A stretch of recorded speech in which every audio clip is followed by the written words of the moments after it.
Tatapatan umano ni Tanggol ang asawa ni Mokang at papabagsakin niya ito. Samantala iniligtas ni Mayor itong si Tanggol para maalpasan ito ang bala sa armas ni Bong na tatama kay Tanggol. Ngunit buhay naman ni Mayor ang naging kapalit. Huling habili ni Mayor kay Tanggol na iligtas umano ni Tanggol itong si Bubbles at hindi lang kay Bong kundi pati na rin umano kay Don Julio.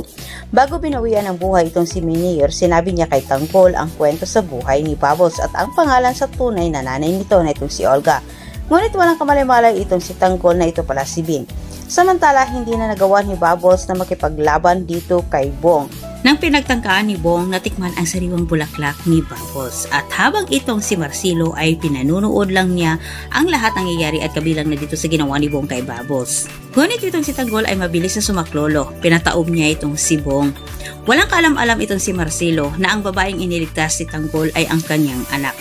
Halos lahat sa mga kagrupo ni Bong ay naitumba nga sa kagrupo ni Tanggol. Pero maya-maya nasa ditingan din ang mga lispo para rumisponde sila. At sa isip naman ni Rigor, si Tanggol nga ang nagsimula sa gulo. Kahit si Tanggol din ang kanyang binanatan sa kanilang pagdating. Subalit nakita naman ito ni Marcelo at saksi din siya sa ginawa ni Tanggol sa pagtanggol sa ibang mga preso at sa mga kaibigan nito, lalo pat itong si Bubbles. Kahit pumalag siya at nilapitan niya itong si Rigor, sinuway niya sabay sabi na walang ginawa umano itong si Tanggol bagkos ito'y iniligtas ang ibang preso. Nang nalaman naman ni Tanggol na hindi pala nakaligtas sila Espinas, Makasantos, Palatugan, nawala na rin siya ng pag-asa na makalabas pa siya ng kulungan. Ang magiging hitman niya ang kanyang pinaghawakan para siya makalabas. Kaya naisip ni Tanggol kailangan na niyang tumakas sa araw na iyon mismo.